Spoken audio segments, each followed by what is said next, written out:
On this day in history, we remember the remarkable individuals who shaped our world. Welcome to Who Died Today in History, where we honor their legacies. From artists to leaders, their impact lives on. If you find their stories meaningful, like, subscribe, and hit the bell to stay connected. Thank you to all our amazing channel members for your generous support. McDonald, often called the Body Beautiful, lived a life defined by glamour, scandal, and tragedy, one that ended as dramatically as it had been lived. On October 21st, 1965, the actress and singer was found dead in her California home at the age of 42. Her death was ruled an accidental overdose of painkillers, a conclusion that reflected both the pressures of Hollywood and the vulnerabilities of those trapped within its glittering facade. McDonald's death was emblematic of a darker undercurrent that haunted mid-20th century celebrity culture. Behind the elegance and allure of the entertainment industry lay immense emotional strain, isolation, and the growing availability of prescription drugs that promised relief but often delivered fatal results. Known for her roles in The Geisha Boy and Lucky Jordan, McDonald was also famous for her beauty and high-profile relationships, including marriages to millionaire shoe magnate Harry Carle and boxer Rocky Graziano. Yet, her personal life was marked by instability, publicized breakdowns, and a 1957 incident in which she claimed to have been kidnapped, an event many viewed with skepticism, further tarnishing her reputation. When she was discovered dead, the news shocked Hollywood. Although her fame had waned by the mid-1960s, her story resonated as another cautionary tale of a woman consumed by the very system that had once exalted her. Her untimely end paralleled the era's growing awareness of the destructive pressures placed on women in show business, pressures to remain beautiful, youthful, and desirable at all costs.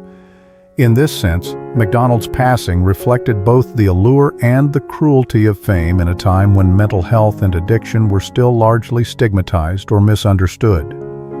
The immediate aftermath of her death was one of subdued sorrow rather than widespread public mourning, as Hollywood had already begun to move on to its next generation of stars.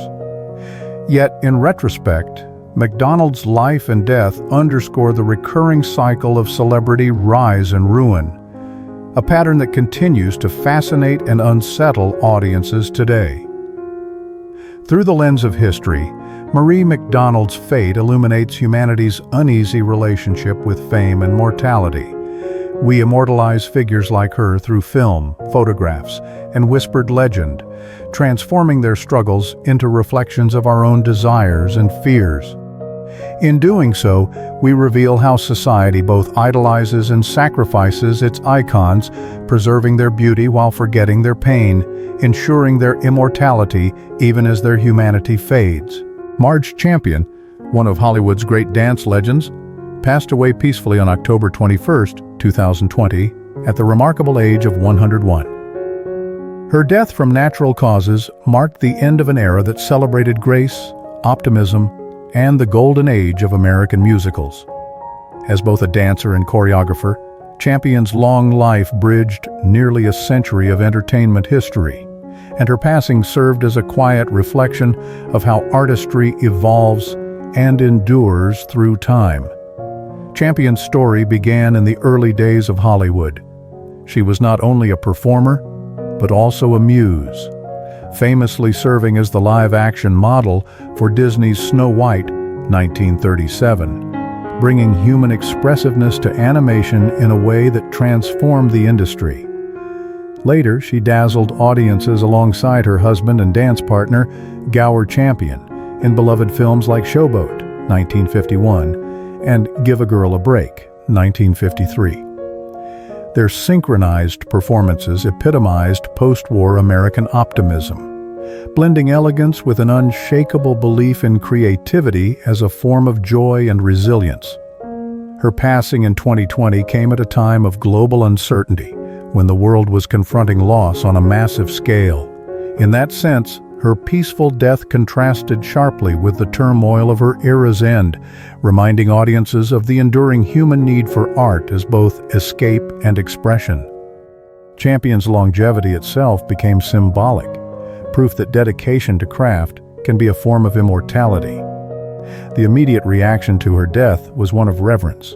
Artists, dancers, and historians alike celebrated her as one of the last links to the golden age of MGM musicals, a period when dance was not merely entertainment, but a shared cultural language. Her influence could still be seen in the choreography of modern musicals and in the continued admiration for classic cinema's emotional storytelling through movement. In reflecting on Marge Champion's life and death, we are reminded of how humanity uses art to defy time.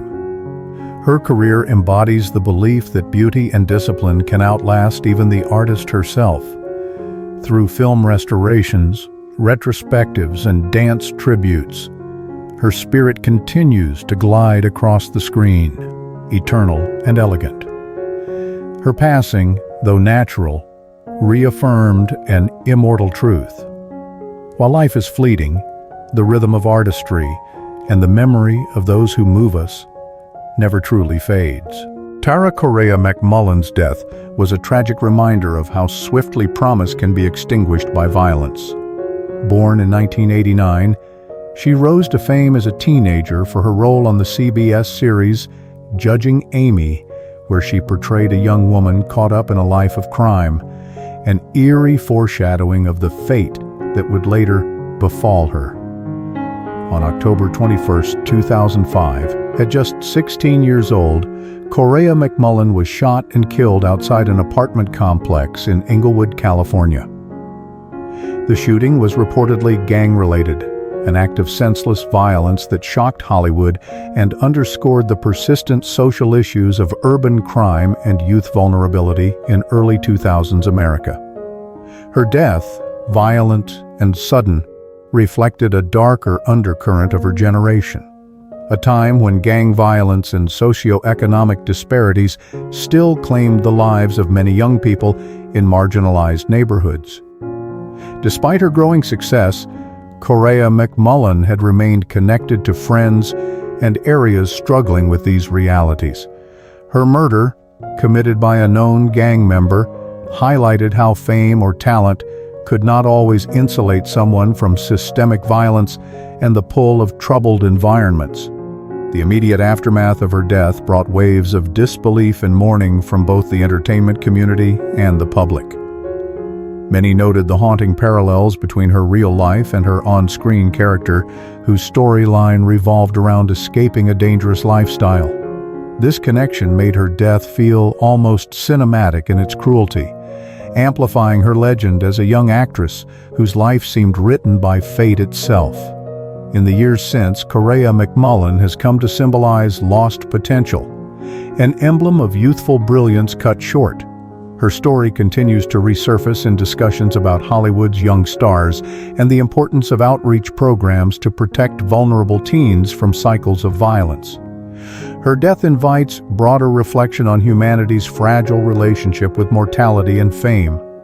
Society often romanticizes tragedy, turning those who die young into enduring symbols of innocence and loss. Tara Correa-McMullen's memory lives on, not through a vast filmography, but through the poignancy of what might have been. In art, literature, and remembrance, her brief life serves as a quiet but powerful reminder that talent, like life itself, is precious and far too often fleeting. Marty Ingels, a versatile actor and comedian known for his energetic persona and distinctive voice, passed away on October 21, 2015, at the age of 79. His death was due to a heart attack, a natural cause reflecting the vulnerabilities of human health that transcend fame and talent. Ingels's career, spanning more than 5 decades, exemplified the challenges and demands of the entertainment industry, where constant reinvention and public visibility often intersect with personal health and aging. Ingels first gained recognition in the 1960s with his television series I Dream of Jeannie guest appearances, and later in I'm Dickens, He's Fenster, where his comedic timing and physical humor won him acclaim. Beyond acting, he lent his voice to animated series, commercials, and video games, demonstrating the evolving opportunities and pressures in entertainment across his era. His death, occurring in his late 70s, symbolized the natural culmination of a life devoted to performance, at a time when the industry had shifted from live variety shows and sitcoms to digital media and voice acting, a transition Ingels had successfully navigated. The immediate consequences of Ingels's passing were felt within both his professional community and the broader audience that had followed his work. Fans and colleagues commemorated him for his humor, ingenuity, and dedication, highlighting how comedic actors, though sometimes underappreciated in mainstream recognition, play vital roles in shaping cultural landscapes. Ingels's death amplified appreciation for his adaptability and longevity, cementing his place as a cherished figure in television and voice acting history. Reflecting on Ingels' life and death reveals broader insights into humanity's relationship with mortality, creativity, and memory. Even in the realm of popular culture, where fame can be fleeting, individuals are remembered not solely for their celebrity, but for the joy and influence they imparted. Ingels is immortalized through recordings, performances, interviews, and tributes, demonstrating how art and media preserve personal legacy. His passing reminds us that memory, humor, and creativity form enduring bridges between life and history, allowing figures like Ingels to continue inspiring laughter and admiration long after their final moments. Fred Berry's death in 2003 closed the curtain on the life of a man who had once brought joy and rhythm to American television screens. Born in St. Louis, Missouri in 1951, Berry rose to fame in the 1970s as the charismatic and unforgettable rerun on the sitcom What's Happening. His character, known for his trademark beret, suspenders, and exuberant dance moves, became an emblem of Black representation and individuality during a transformative era for television. Yet behind the laughter, Berry's life was marked by both triumph and struggle, reflecting the tension between fame, excess, and identity that defined much of Hollywood during his time. Berry passed away on October 21, 2003 in Los Angeles at the age of 52. His death was ruled natural, caused by a heart attack, but it came after years of battling diabetes and complications linked to his health and lifestyle. His later life had been a turbulent mix of brief revivals in entertainment, financial difficulties, and personal reinvention. In the end, his death was a quiet one, far removed from the applause that had once accompanied his every entrance, but it served as a poignant reminder of the fragility of celebrity and the human cost of a life lived in the spotlight. The immediate response to Berry's passing was a wave of nostalgic mourning from fans and colleagues who had grown up watching What's Happening. In the 1970s, Berry's character had symbolized a shift in American television, where African American life was being depicted with humor, energy, and authenticity. His loss rekindled appreciation for that era's groundbreaking shows, which paved the way for later Black sitcoms and performers. For many, Berry's death also highlighted the fleeting nature of fame and the pressures faced by those who become cultural icons too early, too fast. Fred Berry's passing reflects humanity's enduring tension between joy and mortality. Through laughter and movement, he embodied the power of art to transcend hardship. Even decades later, reruns of What's Happening keep his spirit alive, each dance, each laugh, a small act of remembrance. His legacy reminds us that though life is impermanent, performance endures. In the rhythm of nostalgia and the collective memory of audiences, Fred Berry continues to rerun forever, proof that joy, once shared, never truly dies. François Truffaut's death in 1984 marked the end of one of cinema's most passionate and visionary voices. Born in 1932 in Paris, Truffaut helped ignite the French New Wave, a cinematic revolution that forever changed the art of storytelling on screen. His films, such as The 400 Blows and Jules and Jim, blended emotional realism, rebellion, and poetic intimacy, reflecting the restless spirit of post-war France. Yet his life was cut tragically short at the age of 52 when he died of a brain tumor on October 21, 1984, in Neuilly-sur-Seine. His death was the result of a long and painful illness that he fought privately, much like the introspective characters he so often created. For a man who had spent his life illuminating human emotion through the lens of cinema, the slow loss of his own vitality carried a cruel irony. In the broader cultural context, his death came at a time when the French New Wave's influence was being felt globally. Hollywood directors like Scorsese, Coppola, and Spielberg had credited Truffaut's work as transformative. In fact, Truffaut had even stepped into Hollywood himself, appearing as the gentle scientist Claude Lacombe in Steven Spielberg's Close Encounters of the Third Kind, 1977. The immediate consequence of his passing was profound mourning within the international film community. France declared a national sense of loss, as critics, actors, and fellow directors hailed him not merely as a filmmaker, but as a guardian of humanism in art. His death also marked the symbolic fading of the New Wave's first generation. Truffaut's passing seemed to close a chapter in European cinema, reminding the world that artistic revolutions are, like their creators, impermanent. Truffaut's legacy, however, only grew in the years after his death. His films became subjects of study.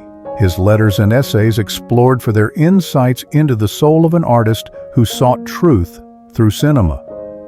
He taught the world that film could be both personal and universal, poetic yet grounded in reality. In reflecting on his death, we are reminded of how art serves as humanity's defiance against mortality.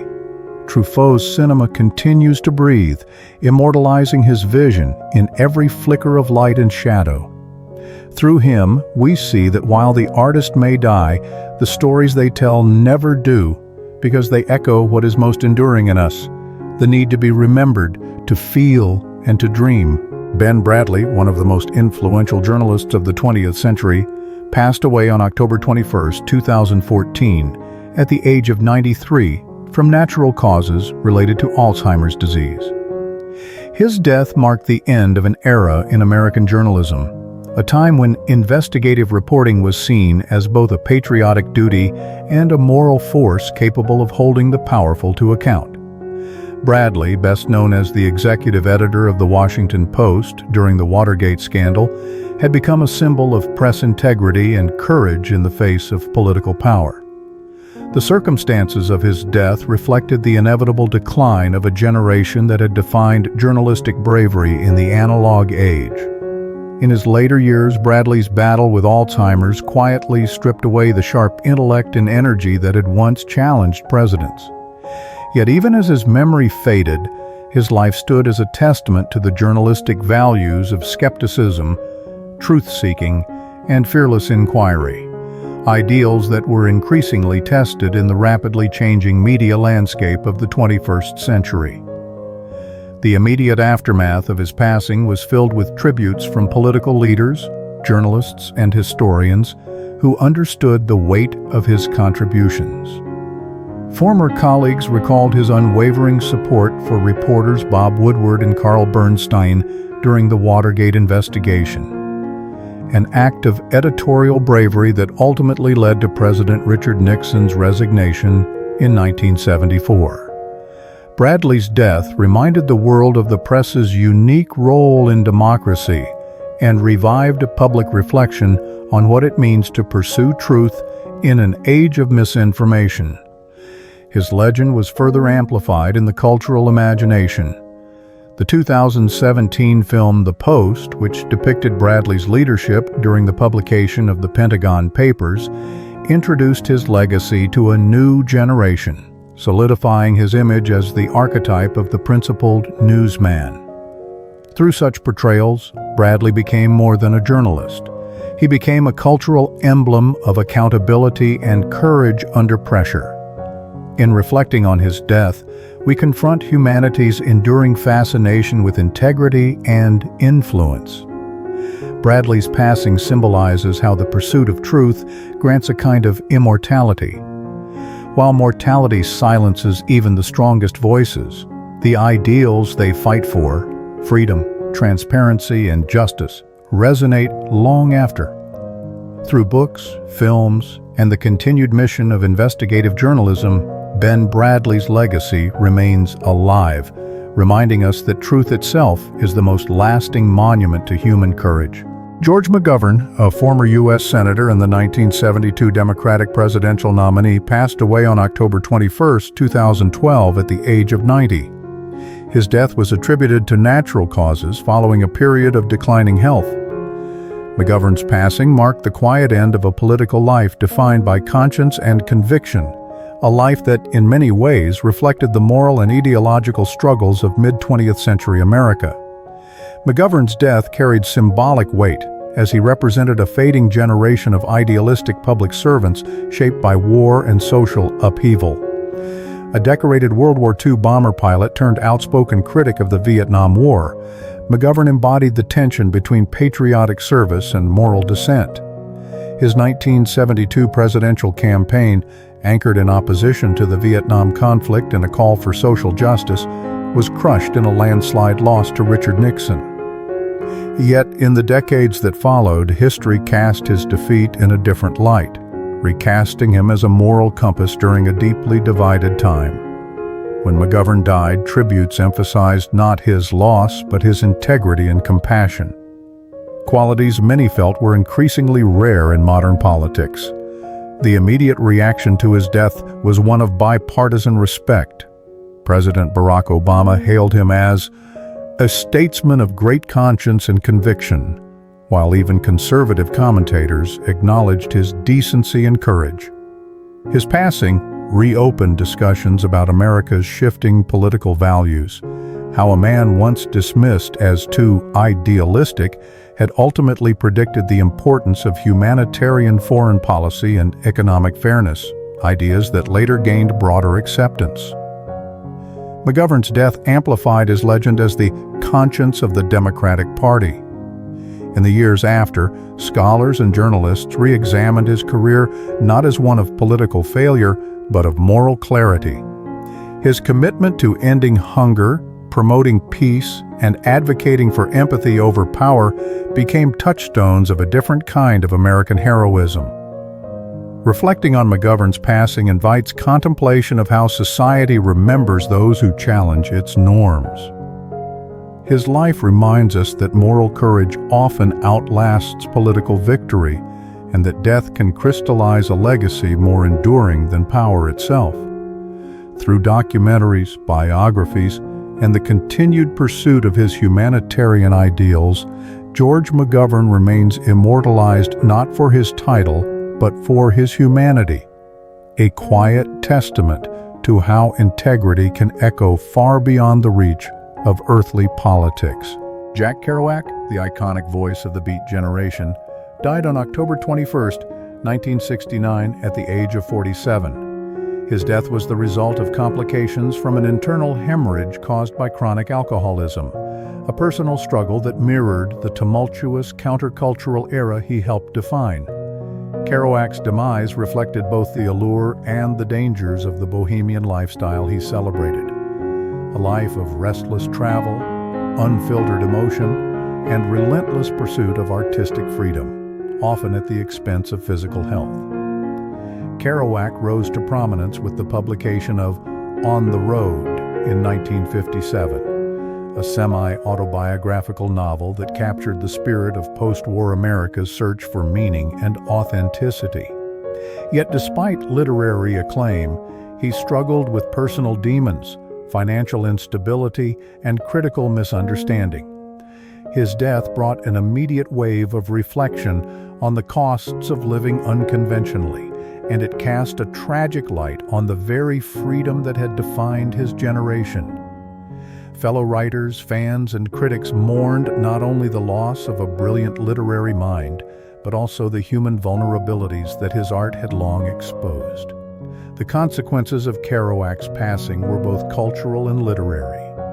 While his lifetime fame had been somewhat niche, his death catalyzed a broader recognition of his influence, solidifying his status as a countercultural icon. On the Road and subsequent works became emblematic of youthful rebellion, spiritual seeking, and the pursuit of self-expression outside societal norms.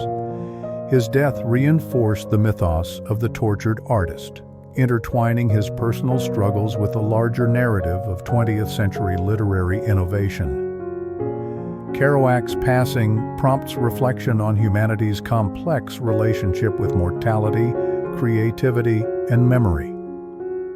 It demonstrates how society often immortalizes figures not merely for their accomplishments, but for their embodiment of cultural values and existential questions. Through literature, critical analysis, biographies, and artistic homage, Kerouac remains alive in public imagination. His life and death continue to inspire generations to explore freedom, authenticity, and the human condition, reminding us that legacy is not only preserved in the work itself, but in the enduring resonance of a life fully lived, even if tragically short.